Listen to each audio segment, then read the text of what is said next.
Wait, can I just show up next semester and you'll come You can try to show up. I don't know what you. Rabbi, you know that you're meeting. I'll talk to. You got to talk to Callie. Okay, page 102. Let's go. Page what? 102. Let's finish off. So we're going to talk about Shavuot now. We've got to Shavuot. And Shavuot, we said, is very unusual because we know that the Torah was given on this day. That's what we are celebrating. But the Torah does not mention it as such. So the Torah mentions holiday called Shavuot. It does mention an idea of the Torah being given, of course. That's mentioned in Shemot Chaf, Exodus chapter 20, in great detail. But it's not the case with two. Why would that be? So let's look at the Mishnah in Rosh Hashanah. And the Mishnah says, on Shavuot, there is a judgment. There are 4 times each year the world is judged. Ba'arba parakim ha'olam nidon. Ba'atzeret, Atzeret we say is one of the names of Shavuot, al perot ha'ilam. Because Atzeret means to stop. Just like Shmini Atzeret stops at the end of Sukkot, so too Shavuot stops at the end of the Omer from Pesach. And therefore, on Atzeret, we stop, and there is a judgment on the Ilanot, which fits in with the season, right? If you look outside, the trees are offering their beautiful fruits. What do we do on this day on Shavuot? Says the Torah, we bring 2 loaves of bread on Shavuot made of wheat. Yeah? And these are an allusion to the fruits of the tree. We add them together. Wheat, of course, is one of the Sheva Minim, one of the 7 species that are native to the land of Israel, because all of this, of course, is based upon what's happening in Israel. Okay? The idea of wheat being connected to trees, by the way, is related to the fact that, according to some opinions, the fruit of the Eitz Hadat, the tree of knowledge in Gan Eden, different opinions. Some say it was an etrog. Nobody says it was an apple, among the Jewish tradition anyway, because the Torah itself does not tell us what it was. But one opinion is that fruit on the original tree was wheat. Wheat. No, not passion fruit. No. Not passion fruit. No, no, that. Wheat. Some say fig, actually. Some say fig, because they used fig leaf to cover themselves after the sin. So that came to mitaken the sin itself. But there is an opinion that it was actually wheat itself, okay? So this wheat may be related to that wheat. However, we know, so it doesn't mention Matan Torah. However, it does tell us in the Siddur, we know this, it's Yom HaShavuot Hazeh, Zman Matan Torateinu. So that is how it is referred to in rabbinic literature. Zman Matan Torateinu.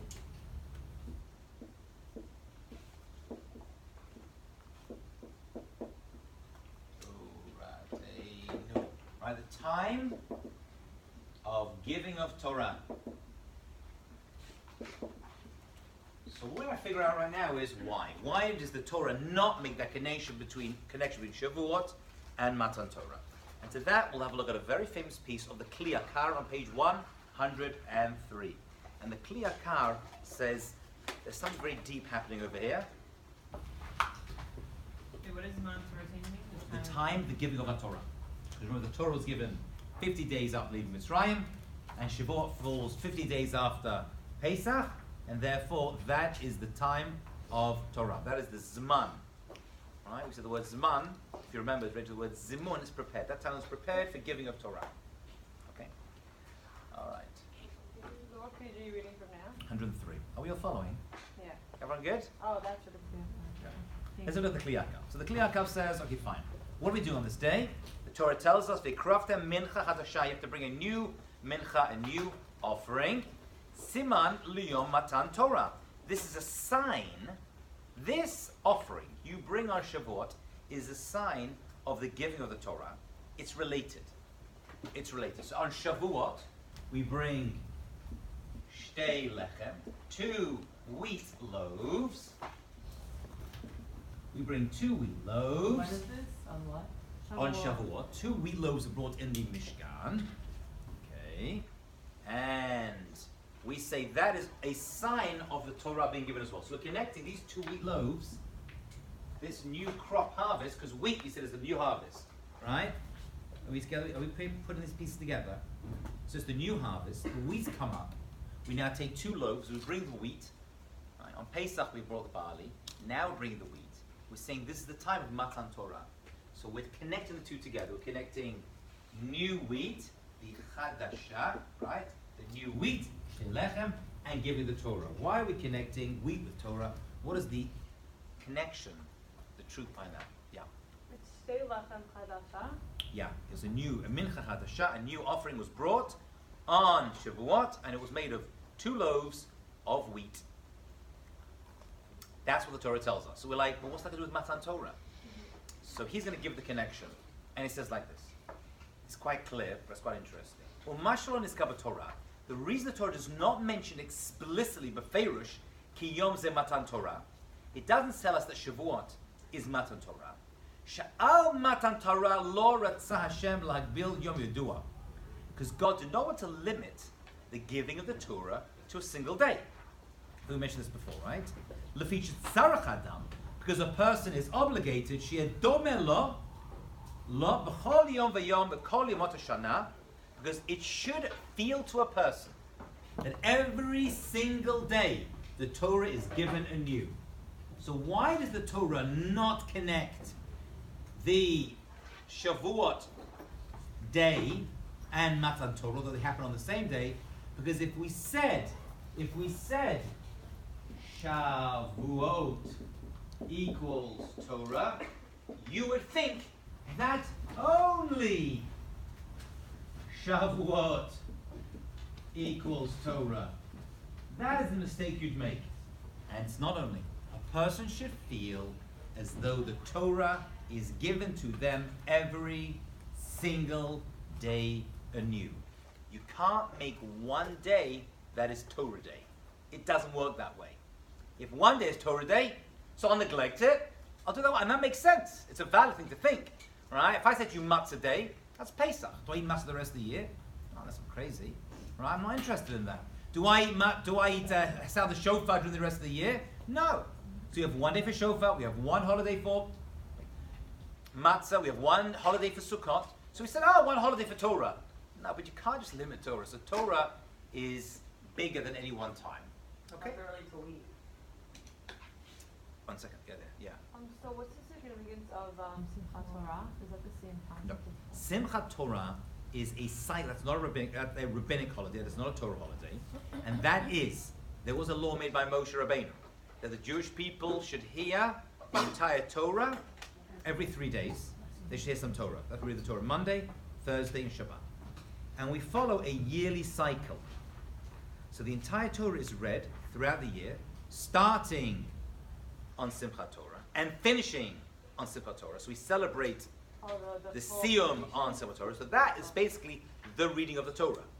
That is completely different and very secondary to this, which celebrates the giving of the Torah in the first place. The fact that later in history we chose a day during the year to start that yearly reading is called Simchat Torah. Which is a random choose to start? It's not random. It was specifically put onto the end of Sukkot into Shmini Atzeret. There's a reason why it's located over there. But that is purely rabbinic. This is a Torah reality. So Shavuot is a Torah much higher. Okay. This is the giving of the Torah in the first place. Right? Whether you listen to the Torah all year or not, and celebrate, this is still to have it in the first place. So Shavuot is much, much higher. It is a Torah holiday. Yep, it goes right back to Matan Torah, obviously. Okay? So God did not want to limit the Torah to a single day, and therefore a person should feel it every single day that he received the Torah from Har Sinai. So as we said already, the Torah was not given in Israel because the Torah is bigger than any one place, and it's not given on one day because it's bigger than one time. So the Torah did not give us the date of Shavuot. Has no date, you count 50 days, and it doesn't even tell us the Torah was given on this day. Because if you did, you'd be like, okay, that's Torah day, the rest of the year I'll do whatever I want. Does everyone understand the 2 answers to this question? Any questions on this? Wait, why is it 2 answers? Only one answer. Can you just say the 2 answers? Okay, well, why is there no date on Shavuot? Shavuot doesn't have a date in the Torah. Every other holiday has a date. Because you can't limit it to one date. And we said also, why does it not even mention Torah, the giving of the Torah, in connection with Shavuot? That's the date it happened on, irrelevant of the date. And the answer is because then you would say, well, that's the only time we get the Torah. And the Torah has to be new and fresh and shouldn't be like some ancient document, says the Ramban, they were kind of like, just like, pull out of the cupboard, you know? Dust off like an encyclopedia and just read through once a year. The Torah should be new, exciting, and applicable every single day. Wait, what's that? The Torah is not Why the Torah does not connect Shavuot, the day of Shavuot, with Matan Torah. If you read the Torah, you wouldn't know the Torah is given on Shavuot. And then again, you don't even have a date for Shavuot. There's no date for Shavuot given the Torah. You just count up to it to 49, then the 50th. And there's no connection made between Shavuot and Matan Torah. If you read the Bible about Shavuot, you'd have no idea the Torah was given on that day. It's just an agricultural holiday. Oh, but there is a hint. What's the hint? That a wheat was given on that day. Yeah. So what's the answer to what is the true connection to the 2 loaves of bread? Oh, we're not there yet. We're going to why that particular sacrifice. So we kind of hinted to that. Something to do with Gan Eden, because wheat was the original, possibly the original food of the sin itself. We also said that wheat is a animal, is a human food, as opposed to barley, which is an animal food you bring on Pesach, right?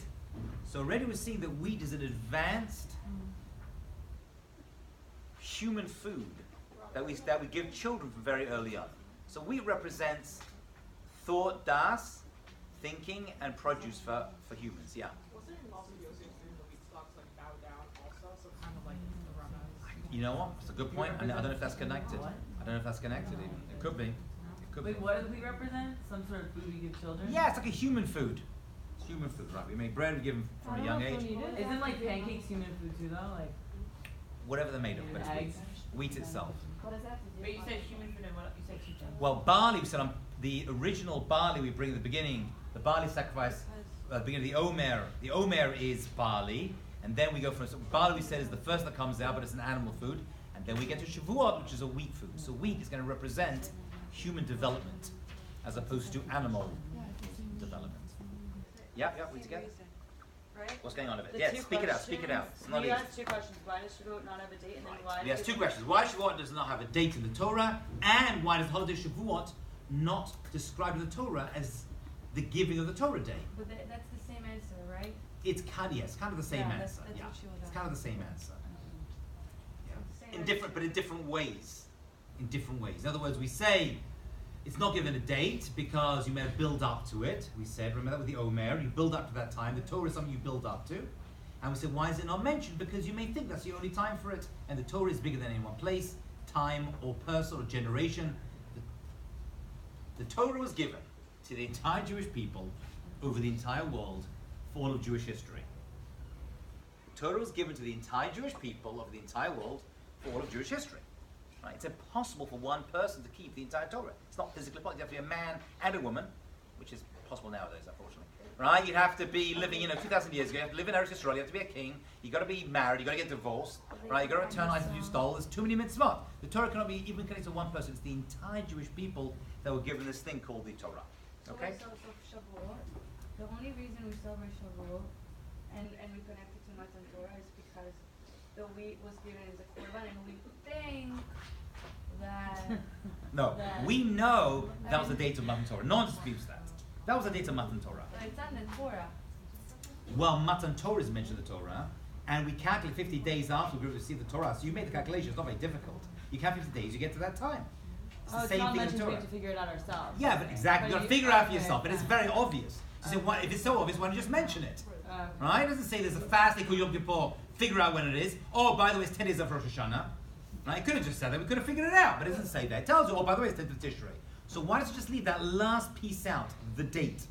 Why does it leave that one piece out? We know that's when it But happened. how do you know that it's 49 days again? It's not Because we count 49 days. But is it in the Torah? Yes, It's in 5 Matan times. Torah. Yeah, you count 51 days to get to Shavuot. No, but does it say in the Torah that after 49 days or 50 days they got the Torah? Matan, yes. They said it? Yeah. Really? You calculate it, yeah. So what's with the bread? Like, why is that another hint? No, the bread becomes a metaphor. The bread was offered on Shavuot. These two shtei lechem, and that already is a metaphor for something. It's a metaphor. It's a real sacrifice. It was real objects, but it's also a metaphor. It's a mashal. Yeah, or they in the Mishkan they brought it. Yeah, it's a sacrifice. Okay, that's what Chazal say, that the words of the Torah have to be new to a person every day. So the word chadasha, right? You have to bring a mincha chadasha as a hint. By the way, something new should be happening on this day. Okay, sheyeh divrei Torah chadashim alecha. Your Torah should be new to you. It should become. What does that new mean? It should become boring and old and stale. You don't want stale bread. You want fresh bread. That's a good one. You don't want stale bread. You want fresh bread. So too, the Torah has to be fresh inside you for each generation. The law kedavah hayashan, not something which is old. Shilibu shaladam ketzbo, which a person is disgusted by. This whole Judaism is so old. Right? That's so 2016. Right? It's not. That's not what we're looking for. Shaharei be'emetz is the truth is that you do find something new in Torah every day. But when a person studies Torah, they do find something new and exciting in it. Right? It's a constant wellspring of information. That's why a 5-year-old can study Torah.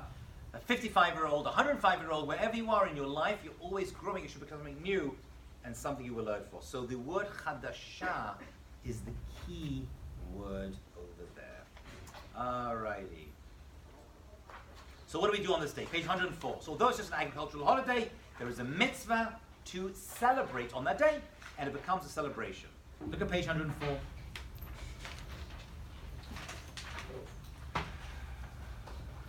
Rabbi Yeshua says, "Ama simchat yom tov mitzvahi." Being happy on a festival is a mitzvah. How are you to be happy on a chag? What is the secret to happiness on chag? How are you meant to be happy? What makes you happy? Food. See with that, it's like in everything. Food. Drink. Who said that? Did you have to say that? It says it in the book. Yeah, very good. We did it on Passover. You read ahead well. Yes, drinking, you did it very well on Passover. You were Yotzi, the biggest opinions over there on that one. As was I, Baruch Hashem. So food and drink and new clothes and jewelry is how you do it. Okay, that's how you celebrate it. Therefore, that is an obligation on Shavuot. And just like you have 2 meals on Pesach, and you have 2 meals every day on Sukkot, on the holiday itself, so too on Shavuot, we have meals. Okay? So on a Chag, you should eat and drink and sit and learn and grow from the experience. Now, every holiday is different to Shabbat. This is a very important Gemara, a very famous one. Look at this inside. V'shon Rabbi Yeshua, Omer, Chalkucha Hatzchav. You split every holiday. It doesn't mean split it like by hours, but every Jewish holiday is half-half. Lachil u'shtia, for eating and drinking and celebrating. V'chetzi l'beit midrash, chetzi lachem and chetzi la'Hashem. That is the famous idea that every Jewish holiday we do both. We eat and we drink and we celebrate together. That's half the day. And we sit and we learn and we pray, which is part of that as well. And learn Torah is the other half of the day. So every Jewish holiday is together. Okay? Chetzi lachem and chetzi la'Hashem. Yom Kippur is obviously not part of that because it's Shabbat Shabbaton and it's purely for you, actually, because you're the one getting kapara, as opposed to Purim. Purim, you said it was like Purim, right? Is and Shabbat actually is Kulo is all for Hashem. Okay, but the Jewish holidays besides those are half-half. Okay. Wait, what about half that? Half the day is for you, and half the day is for Hashem. Meaning half the day is for you, meaning you eat and you drink and celebrate. And half the day is for Hashem. You sit, you learn, you pray, and do spiritual activities. Okay? So there is an opinion, 1 second. This idea of Atzeret, stopping for Hashem, and then it says it should be Atzeret for you. So Rabbi Eliezer says these 2 verses indicate that a festival should be dedicated either all for Hashem or all for you. However, we go with Rabbi Yeshua, and he says, no. The fact we have 2 verses, that Atzeret is Chetzi, all for Hashem and all for you, means you split the day. Half for you, your physical needs, you eat, you enjoy, you sleep, you rest, and half for Hashem. That's the way we look at it. Okay? That is how we celebrate all the Jewish holidays. Am Rabbi Lazar, Hakol Modim Baseret, and everyone agrees to this, that on Shavuot for you is also required, because it's the giving of the Torah. Which means, let's have a look at Rashi, on the next paragraph, paragraph 4. We also require for you, because a person rejoices with food and drink, to show the day Hashem gave the Torah, and it's a happy day. So you would have thought, well, if it's just given, what's happening is this. Let's say, listen, you tell me the holidays have you have for Hashem, but we receive the Torah on that day, it should be all for Hashem. You're like, no. We're celebrating. This is a celebration. Hashem gave the Torah to the Jewish people. That means we spend the entire day studying the Torah. We do, many people have the custom to stay up all night. But the real mitzvah is actually to stay up during the day, have meals, and rejoice and be happy. Why are we happy? Because Hashem gives the Torah. So Shavuot, according to the Gemara, is a happy celebration of the giving of the Torah. How do we celebrate? You have meals, you eat good food, you wear nice clothing, you drink wine. And on Shavuot, we'll see in a second, you can also, as a custom, eat cheese, cake, and milk products. What that's got to do with it, we'll see in a moment. Okay? So Shavuot is a celebration. We're happy, we're celebrating, we're excited, because the Torah is given to the Jewish people. It is a happy day. It's a serious day. The Torah is given, and Har Sinai was a very scary event, and the thunder and lightning were like, no, actually, you're happy. You should be happy on this day like any other holiday. You're happy on Pesach, and you're happy on Sukkot. You're happy on Shavuot as well. You're excited. Okay? Questions? Thoughts? Comments? We good? Okay. We're going to get into the cheese thing? Not yet. We've not reached the cheesy part yet. Oh. Cheesy section is yet to come. What cheese got to do with this? Actually, can anyone guess at this point why there's a custom? You should be able to think about why cheese or milk products, based on what we said so far, come to represent this idea. It's got to be connected, not just random eating cheesecake. I have like a really like weird connection. Okay, well, so we had Ham over here first of all, and then when it comes to you. So 1 second. No, I'm not gonna say. Rose. I think it's because we didn't have the laws of the Shehita. So the Torah was just given. There's a lot of laws how to kasher things, how to kill animals the right way.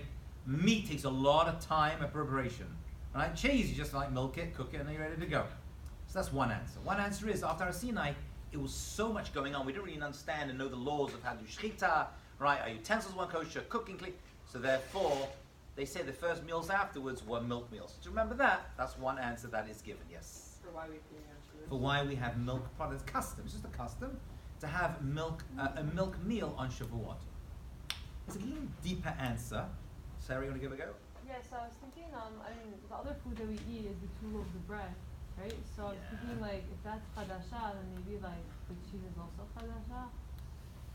I don't know how. You're kind of in the zone. You're kind of in the zone. Okay. Shani?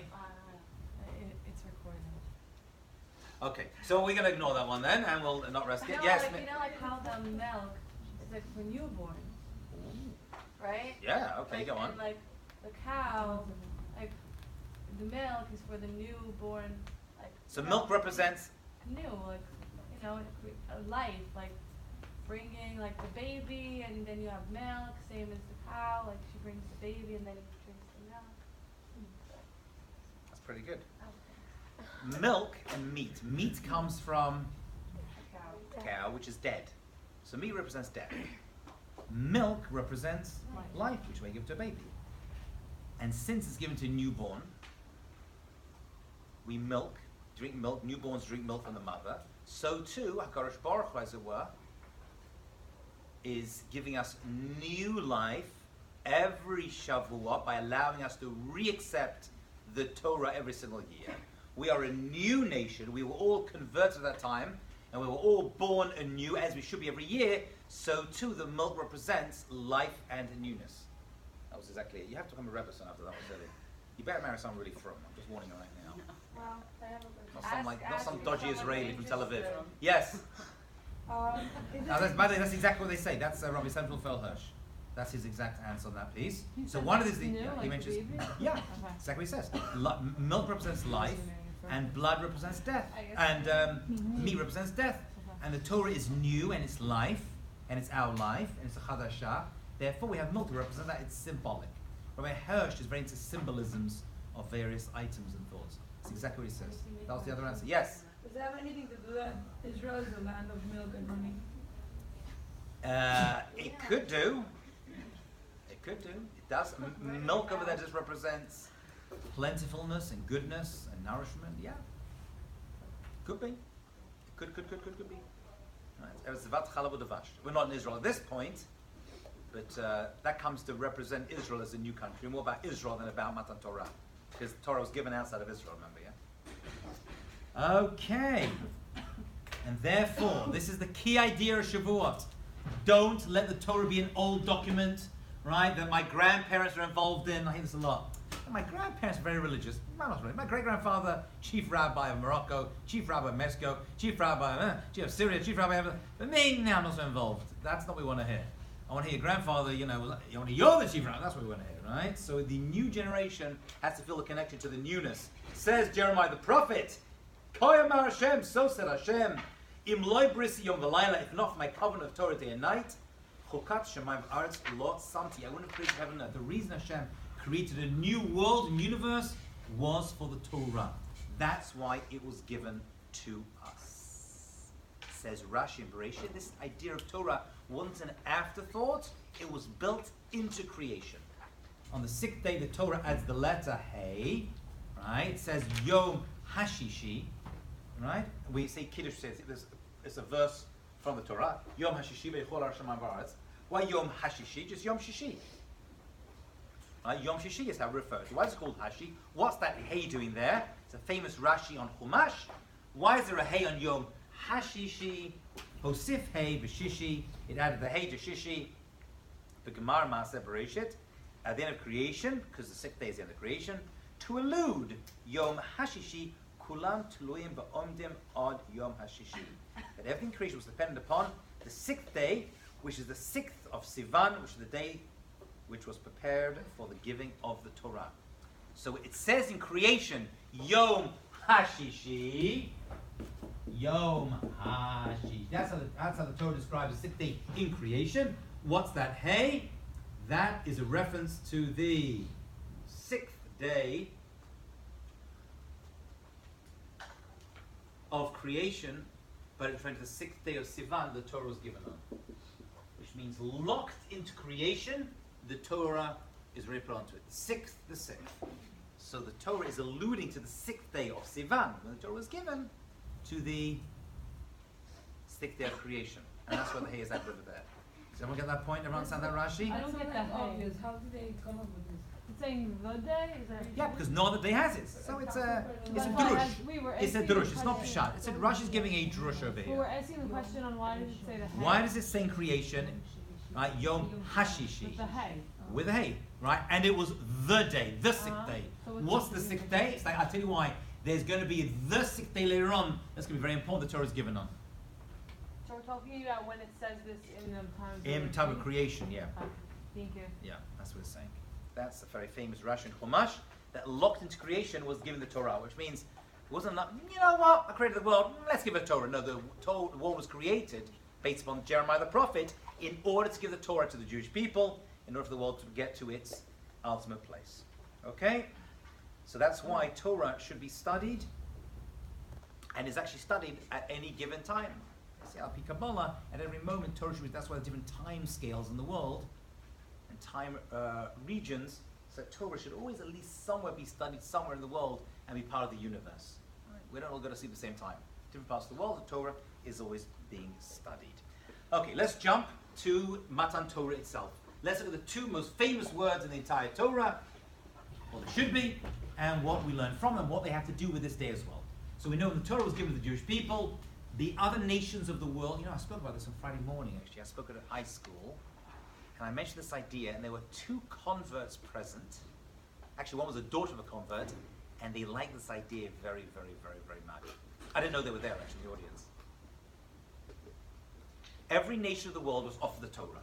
That's what the Midrash tells us. You may have heard this one before. Every nation was offered the Torah. Yeah? And every nation said, Ma ketiv bei, what's inside the Torah? And Hashem said, it says, don't steal. And they said, no, we steal, we're not interested in the Torah. And so Hashem, as it were, shopped around the different nations of the world to say to them, do you want the Torah? And they all said no. Eventually, he approached the Jewish people. And he said, do you want the Torah? And the Jewish people said in unison, Naaseh VeNishmah.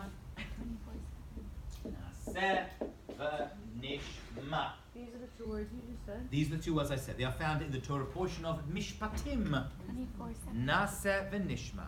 I will do and I will listen. Which means, we'll take this whole Jewish thing. We'll do it. And afterwards we're going to find out what's involved in it.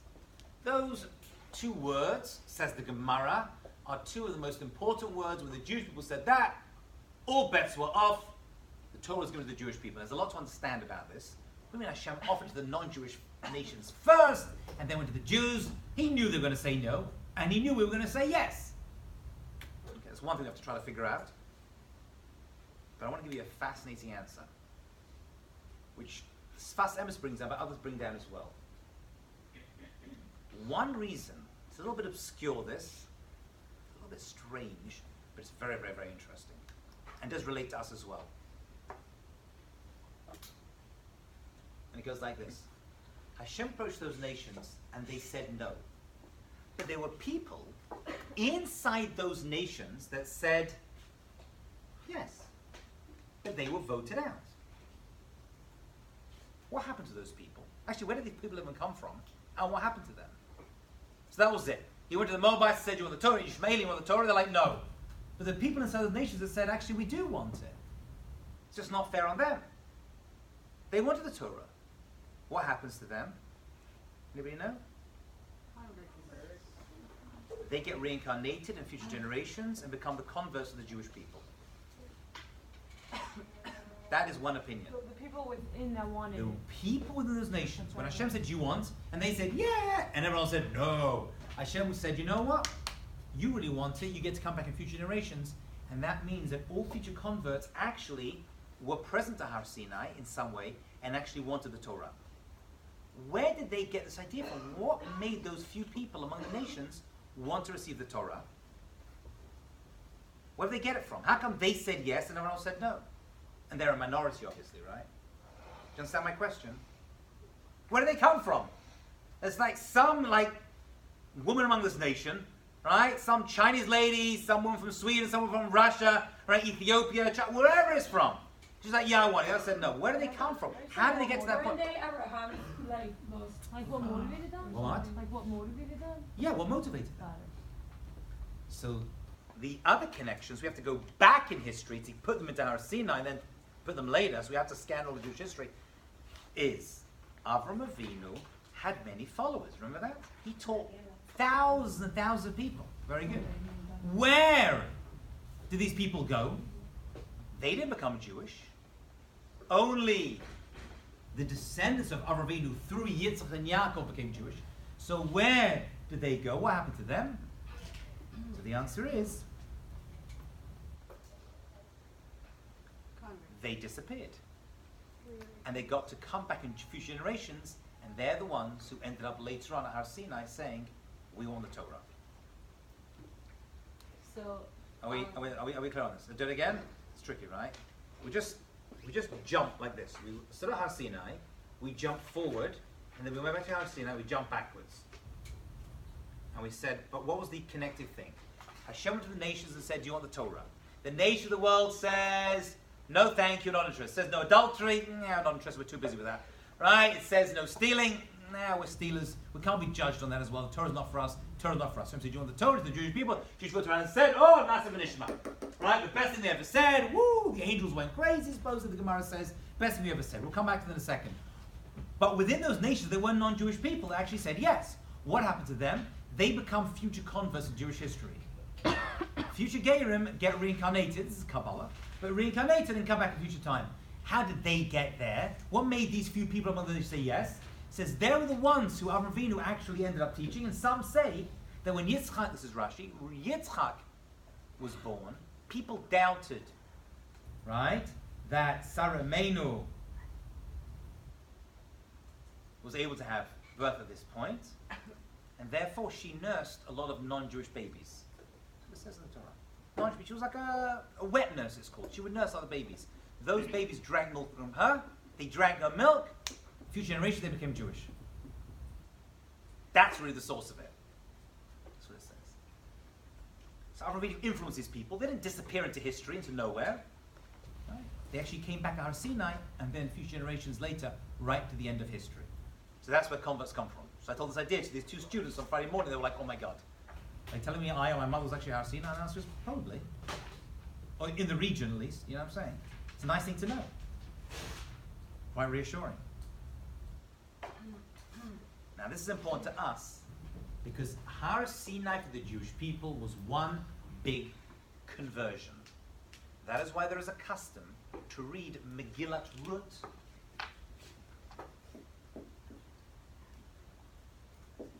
We read Megillat Ruth on Shavuot. Why? Because Ruth is one of the most famous, not the first, but one of the most famous converts in Jewish history. Many of the laws of conversion we learn from her. Why do we learn that? Because actually, we are all converts. The entire Jewish people became Jewish at Har Sinai. We went from Ivriim, Hebrews, to Yehudim, although that term wasn't used for many years later, right? We became the Bnei Israel, Chayav in Torah mitzvahs at Har Sinai. So really, Har Sinai was one big conversion. That's the way to look at it. On Shavuot. It fits in. Why reading Megillah Ruth? What you got to do with it? Okay, it was actually the agricultural season, so it fits in. A part of the story happens, a big part of the story happens at the same time of year, right? And David HaMelech is going to come out of Ruth as well. But the basic is we learn conversion because the Jewish people were converts at that time. Are we clear on this? So a few things all point together. So Shavuot is new because the Jewish people became new in totality. We became a completely new people at that point. So why a Kohen cannot marry a convert? That's not for now. That's more about what a Kohen represents than what a convert represents. Okay, that's Naaseh VeNishmah. What do those Naaseh VeNishmah mean? Well, let's have a look first of all. It says in Shemot 24:7, Naaseh VeNishmah. We're going to do, and we're going to listen. We're going to get the job done. We're going to get the job done. Now, let's throw in a little agricultural connection. It's not my connection. There is a fruit. We're not sure. We say it's the apple, but it could be the etrog that the Jewish people are compared to. We are called the Tepuach Bayar, the apple of the forest. That's one of the comparisons that the Jewish people are to an apple. Why? So the Gemara says because the apple, or the etrog, first of all, usually the blossom comes and then the fruit. The apple or the etrog is different. The fruit comes and then comes the blossom. What does the blossom do? It protects the fruit. It protects the fruit. And then the fruit has to come out and it's protected from the heat and the wind and the water and the insects, whatever. So usually blossom, then fruit. He says, no. We're not like that. The Jewish people are the apple or the etrog, however one says tapuach. First of all, the fruit comes out and then the blossom comes. What does that mean? That is the agricultural metaphor for this idea of Naaseh VeNishmah. We will do, and then we'll know what we're doing and why we're doing it. Meaning, we are very into learning and understanding. But we don't wait to understand everything before we do it. The Jewish people are the people of action. Naaseh, I'll do the mitzvot, and they'll understand the Torah that goes behind it. That is seen as a very, very high level. That is seen as the best thing. If you wait till you understand everything before you do anything, you get nowhere. So the Naaseh VeNishmah, why that's seen as such a great thing, is that the Jewish people said, we're in. Naaseh, we're going to do it. VeNishmah, and then we're going to try to figure out why. This, of course, if you look on the face of it, it's pretty crazy. No one signs a document or agrees to a deal before they know what's in it, right? Which is pretty much what they did. Doesn't it say that God was like holding the mountain over them? So they didn't have a choice really. Like if someone's... You mentioned that when we were talking about Purim. We did mention that. the mountain, it says the Jewish people stood tachat the har, which they translate as next to the mountain, but tachat the har means under the mountain. There was a coercive element. So although they said Naaseh VeNishmah, Hashem still had to, as it were, put a gun to their heads. This is voluntary. Naaseh VeNishmah, you want it? I'm in. We volunteered. What's the problem with volunteering? What's the problem with volunteering? Because when you don't want it anymore, I'm done. If I work for an organization, I'm not paid, right? I've no what do I say? I'm like, yeah, I'm going to help you out. You know what? Next Tuesday, I have done my daughter's son's bar mitzvah. I got 2 weeks. I'm off. If the whole relationship to Torah is just Naaseh VeNishmah, the Jewish people would not be here anymore, and the Torah would have disappeared a long time ago. So, in addition to Naaseh VeNishmah, there had to be a coercive element. And what's that? That's the Torah being held over their heads. We said until Purim, from the beginning of the semester, when we actually accepted more with love. But there was a fear aspect. It's like under the chuppah. You can't just volunteer into a wedding. There's got to be a little bit of, I'm obligated in this as well. It can't just be, yeah, this is fun, I'll do this. Because in 2 years, it's not funny, I won't do it anymore. Which is how most people react anyway, sadly. Right? That's not good enough. There's got to be a coercive, metaphorical gun pointed at your head at Har Sinai and at your wedding, which means I'm not scared, but there's an obligation that comes with it. It's not just all volunteering. If you volunteer in, you can volunteer out. Okay, so that's that idea. What was this point? Where? That was purely from Hava's question. There's the Mechilt on the next page, just so you see it inside.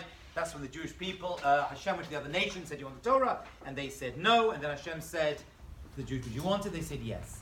Turn to page 107, that's just the version of that. Page 107, we see the Gemara talks about these 2 words, Naaseh VeNishmah.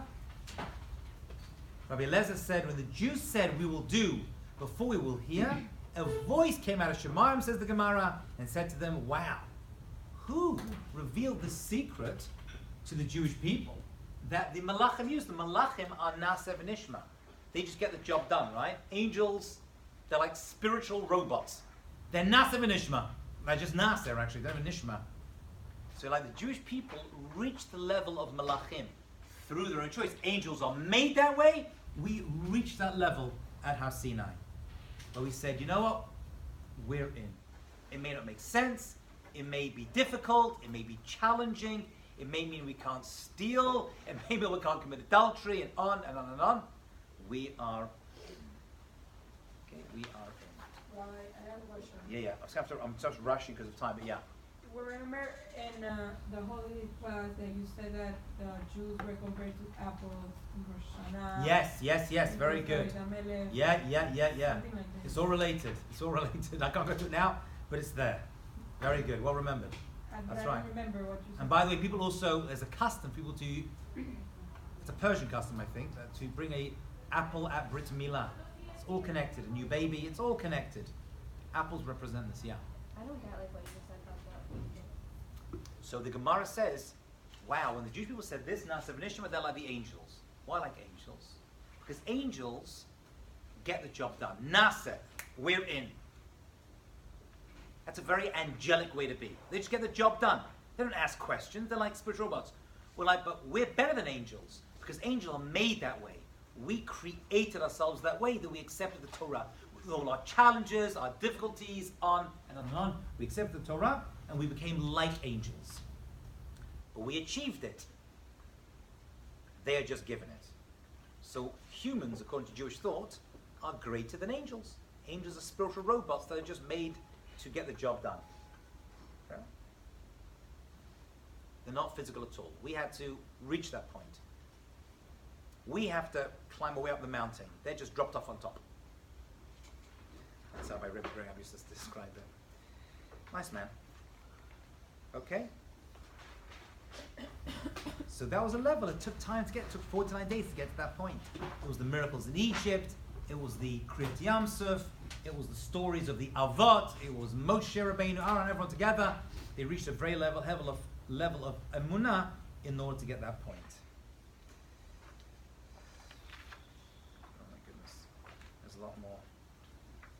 Okay, I'm going to have to jump. I'm sorry, because of time. Turn to page 111. We just missed so many Wednesdays this semester. Okay. So what's this got to do with me? I have to skip it. If you skip it, it's fine. Turn to page 111. So what's it got to do with me today in the Jewish year 577? 8? And the answer is, well, if it's true for them, it's true for us. If they get the Torah on that date itself is a Torah time for us as well. Which means, just like we said on Pesach, you have the chance to go free. Zaman Cherutenu. And just like on Sukkot, we'll discuss this next semester, you have the time to have emunah and simcha and happiness. And just like on Yom Kippur, you get kapara. And just like on Rosh Hashanah, you get to be recreated new. What is the secret of Shavuot? You get the Torah. You get to receive your own personal Torah, which will last you the entire year. So the Torah is given anew every Shavuot. That's the expression, Zman Matan Toratenu. This is the Zman for it. B'yam Mahem B'zman Hazeh. Those are the days when it happened, but this is the Zman, and that time is mashpi, as we say, comes around every single year. That is the relevance to us today. It's not just a historical, like, oh, look what happened 3,330 years ago to our great-great-great-great-grandparents. No. No. This happens every single year. It is Chadash. That's why Nesiva Shalom says, and other rabbis say, it's written, the Torah is eternal, and the ability to receive the Torah is eternal. Each and every year on Shavuot, our ability to receive the Torah is renewed. It's always new.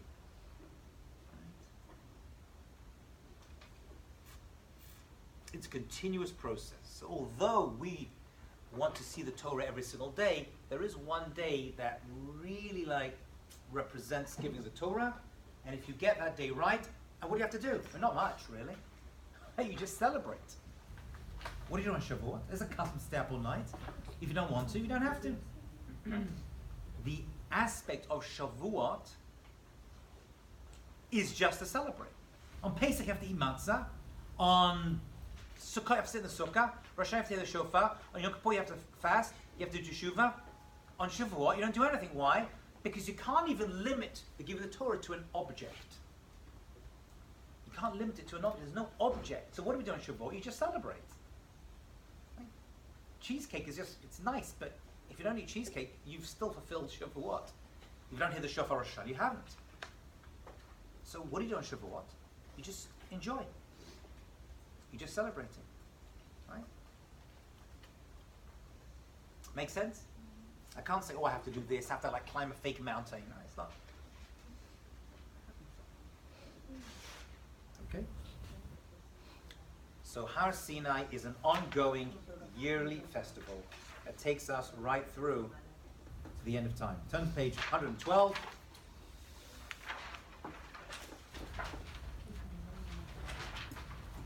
Oh, that's another important point. Oh, sorry, one last thing I wanted to mention as well. I know I've thrown a lot today. So I'm recording it, you can watch it online afterwards. The Torah was given, we said outside of Israel, we mentioned that already, but it was given specifically outside of Israel in a midbar. It was given in a desert. So it was given outside of Israel because Israel cannot contain it. Can't be located in one place. But it was also given in a desert. Why was the Torah given in a desert specifically? A very famous Torah in a midbar. It was given in midbar. It could have been given in a nice city.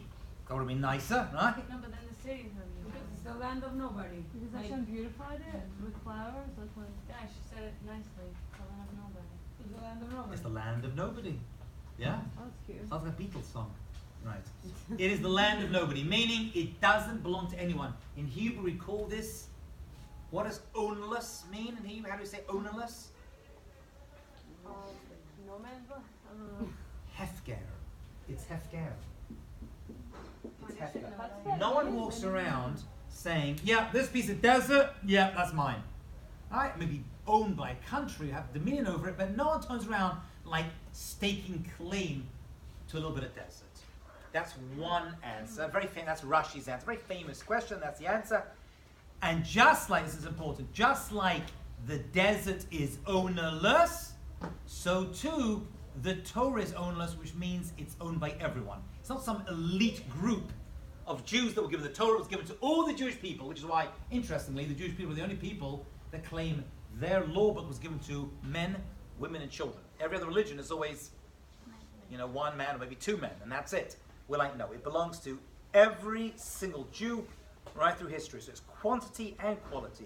It was given to hundreds and hundreds of thousands of people, and it was given to all the people, not 100,000 people within a select group. It is ownerless. Everyone owns Torah. Everyone owns it. It's not owned by any one person. They don't have dominion over it. Everyone has to study it. It's for everybody. It's not some weird academic text. Right? It's not string theory or worse, calculus. Right? That only a few people who deserve to be shot actually study and understand. Okay? It is for every Jew over the entire world of all the history. Person knows nothing. But what? I failed calculus on purpose. I chose calculus to fail. I did. You're allowed to fail one course in my university, and I'm like, probably calculus, I think. Fail that one. Torah is not that way. Torah is for everyone. You understand like a 5-year-old, you understand like a 10-year-old, like a 20-year-old, 50-year-old, 80-year-old, whoever you are, you get to understand. There's one other thing about a desert. So there's two. One, this one's the first one. And there's many, many more. I'm giving you two. I'll give you two answers. Just sand? Okay, a little. What do deserts look like? Like nothing, right? They're barren. There's no buildings. That's what makes a desert into a desert. They are limitless. I cannot remember who says this. It may be Roy Hirsch again. But somebody says this, somebody big. Not just me. Someone says this. I should look it up again. And he says, right. It's not blocked. You ever see this? Actually, you ever see this little thing they did? You ever see this little it reminds you of this. Sorry, that's a bit weird, but I like this. You ever see this little puzzle as a kid? Yeah. All right. It would say connect. I like this. Connect these 9 dots with 4 straight lines. Without taking a pen off the page. Remember this one as a kid? Yeah. Connect these 9 dots with 4 straight lines. Everyone's like, okay, 2, 3, 4. It doesn't work. 1, 2, 3, 4. Yeah. What's the answer? You can. No, you can. You can. Absolutely, you can. Yeah, make like an S. You go 1, 2. Oh, it goes down to there. To the 3 and no. 4. You were down, and then it was to the left, to your left. I usually got this one. I haven't done it in this She didn't fail calculus. Then give it to her. It's 9 dots. So You go outside of the line. Go outside the line. 1, Diagonal. like that, and then you go diagonal up, down to here. This goes down to here. Down. 3 and then 4. Right? No. No. Why not? Do it. Banana go. Daniela, do it. Is that right? No, it's yeah. Get right ahead. I felt calculus. Go here. No, I that's can't it. That's like 9 lines. No, there. because I can see. Weird lines.